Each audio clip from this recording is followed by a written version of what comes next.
Bonjour, j'espère que vous allez bien. Je suis Yves Dikoumé, agent immobilier international, gestionnaire de patrimoine, investisseur et bientôt promoteur immobilier. La question du jour que je vais aborder avec plaisir concerne les expatriés. Les expatriés vivent à l'étranger, bien entendu, loin de leur pays d'origine pour des raisons professionnelles ou autres. Leur préoccupation majeure en ce qui concerne l'immobilier est toujours de savoir, de se demander s'il faut investir sur place ou bien il faut-il investir dans leur pays d'origine. Je vais essayer de synthétiser, de schématiser et de donner mon point de vue, ce que je pense réellement. Et pour répondre à cette question, de savoir s'il faut le faire ou non, pourquoi il faut le faire. En tout cas, je suis ravi d'aborder la question. Elle revient avec insistance à chaque fois. C'est pour ça que j'ai décidé de l'aborder. Donc, je vais aborder cette question en racontant une petite anecdote qui concerne un ami à moi qui a vécu à New York pendant 7 ans. Je lui ai demandé un jour, au fait, avant qu'il ne reparte en France il y a quelques mois, au fait, combien as-tu payé ton loyer pendant les 7 ans? Je m'étonnais qu'il ne soit pas propriétaire de son bien. Il m'a dit très sincèrement, il m'a dit, hey Yves, au fait, moi tu sais, moi j'étais à New York pour quelques années, je ne savais pas trop, je savais que j'allais repartir en France un jour, quoi qu'il arrive, et je ne me voyais pas en train d'investir sur place. D'accord. Combien payais-tu ton loyer pendant ces 7 ans en moyenne? Il m'a dit que la moyenne de son loyer, en tout cas sur les 7 ans, était de 3750. Eh, cher ami, tu payais 3750 le loyer parce que tu ne voulais pas payer la somme équivalente pour pouvoir être propriétaire. Mais j'ai simplifié les choses pour lui.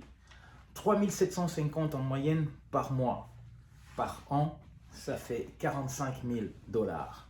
45 000 dollars multiplié par 12, par 7, pardon, le nombre d'années où il a résidé sur New York, ça fait très exactement 315 000 dollars. Cet ami est reparti en France il y a 4 mois. Je lui ai tout simplement dit, au fait, tu sais, tu viens de laisser 315 000 dollars dans la poche de quelqu'un à qui tu as payé le crédit immobilier. Il m'a dit, mais non, mais tu sais, c'est pas grave, de toute façon, j'avais pas l'intention d'acheter et tout. Je lui ai dit, ok, faisons un calcul simple. Si tu avais acheté un bien il y a 7 ans à 650 000, un 2 chambres, tu aurais eu un crédit qui tourne autour de 2800 dollars.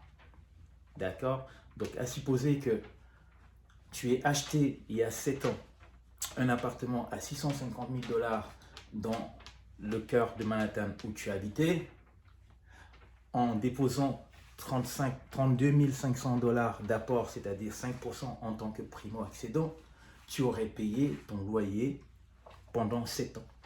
Tu aurais décidé de partir en France, tu aurais mis cet appartement en vente. Aujourd'hui, on sait qu'en 7 ans, l'immobilier new-yorkais s'est apprécié de 40 à 45%. Pour trouver un 2 chambres, en moyenne, le prix d'un 2 chambres aujourd'hui sur New York, on va dire sur Manhattan, tourne entre 900 000 et 1,2 million le 2 chambres. Donc, imagine que tu aies vendu ton appartement à 900 000 en partant de France, en partant en France, tu aurais non seulement récupéré les 315 000, ce qui est une bonne épargne, tu aurais récupéré les 32 500 dollars d'apport et tu aurais eu la plus-value de 292 500 dollars net d'impôt. C'est ta résidence principale, tu n'aurais pas payé un copec parce que la plus-value sur la résidence principale n'est pas taxée. Imagine, tu serais reparti en France avec 639 000 dollars. N'oublie pas que tu as mis un apport de 32 500. Imagine le retour sur investissement.